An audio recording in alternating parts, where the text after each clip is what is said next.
Now, isn't this terrifying? A man with the wisdom of Solomon, a man who saw the Lord twice and who heard the Lord command not to turn after other gods, still turns away. How could this happen?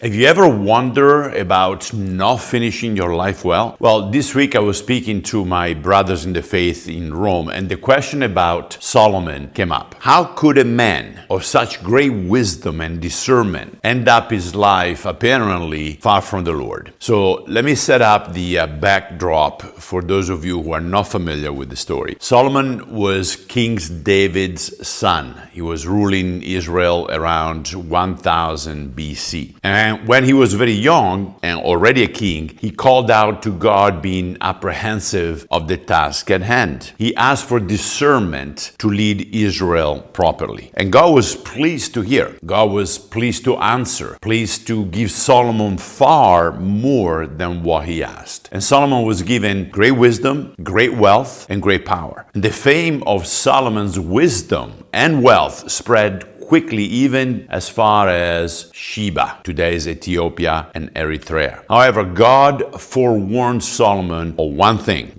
woman. In 1 Kings 11:2-3 we read, "Now King Solomon loved many foreign women along with the daughters of Pharaoh, Moabite, Ammonite, Edomite, Sidonian, Hittite woman, from the nations of whom the Lord has said to the children of Israel, you shall not intermarry with them, nor they with you. Surely they will turn away your hearts after their gods." Solomon clung to these in love, and he has 700 wives, princesses, and 300 concubines, and his wives turn away his heart. Now, you would think that a man with such wisdom would heed to God's warning very, very closely. But as Solomon grew older, he seems to even depend less on God and more on his own wisdom, straying from God's instruction. And in so doing, he married 700 wives and 300 concubines. But not just any wives. The wives were described as foreign princesses, including Pharaoh's daughter, and women of Moab, of Ammon, Edom, Sidon, and Hittites, all idol-worshipping tribes. For instance, Naaman, who would beget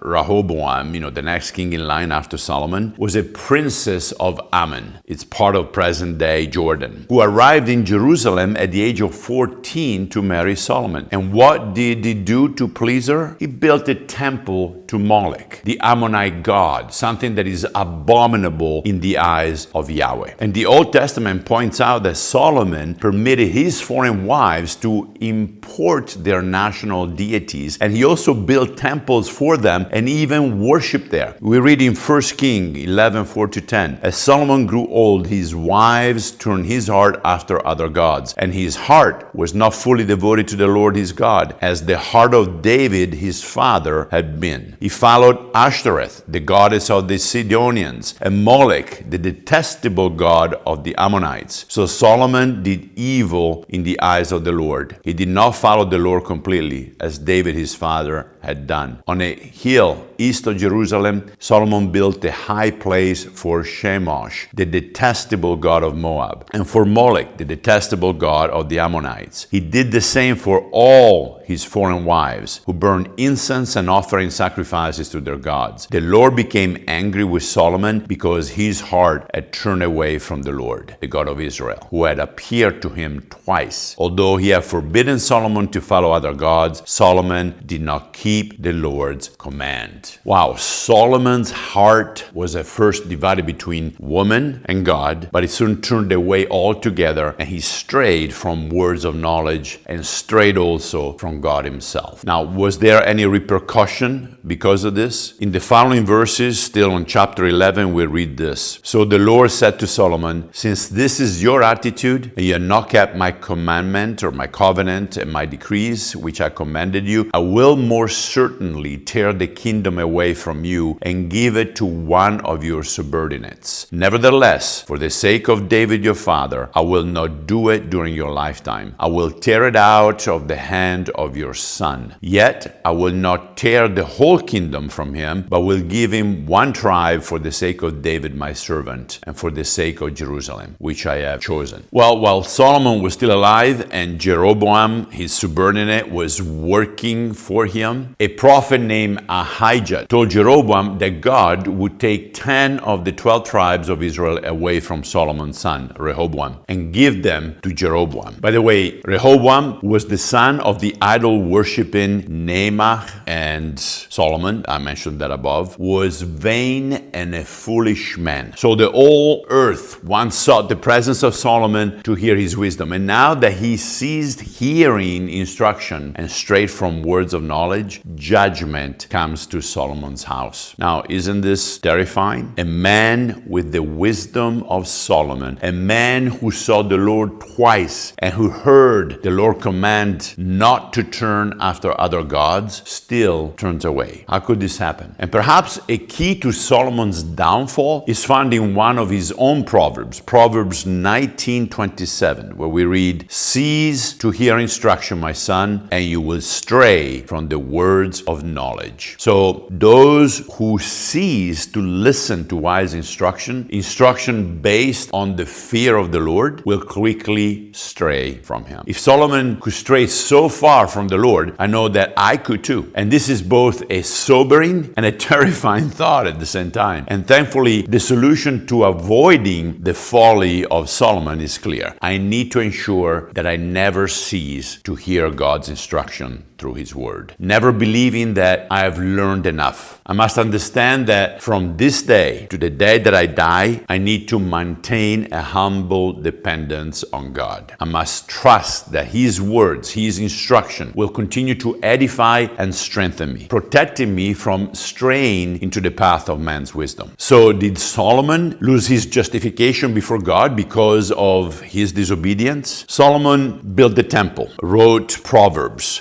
the Song of Solomon, Ecclesiastes. And God says in 1 Chronicles 28:6, "I have chosen him to be my son, and I will be his father." And this seems to affirm Solomon's presence in heaven, just as in the life of David. There were periods of disobedience followed by consequences. Also in Solomon's life, we see the same. And do we ever sin today? Of course we do. Is there forgiveness followed by repentance? Yes. And also consequences to our wrongdoing. And it appears that the book of Ecclesiastes, written toward the end of Solomon's reign, we're talking approximately 935 BC, is basically a form of confession on the part of Solomon. The book's cynical tone aligns with his experience. As a king who once had it all, he laments the emptiness of worldly pursuits. He says, "Vanity, vanity, all is vanity and chasing after the wind." But warns the youth, he says, "Fear God and keep his commandments, for this is the duty of all mankind." And this sounds like a man who has returned to the Lord and is trusting in him. In a world where God often takes the back seat to idols like sexuality or money or politics or success, Ecclesiastes admonishes us to fear God and obey his commands, for this is everyone's duty. As the Westminster Catechism states, man's chief end is to glorify God and to enjoy him forever. So may we seek God's wisdom always and apply it in our lives on a consistent basis. Guys, keep praying for me. I need it, and I will pray for you. Lord willing, I catch you next week. Ciao.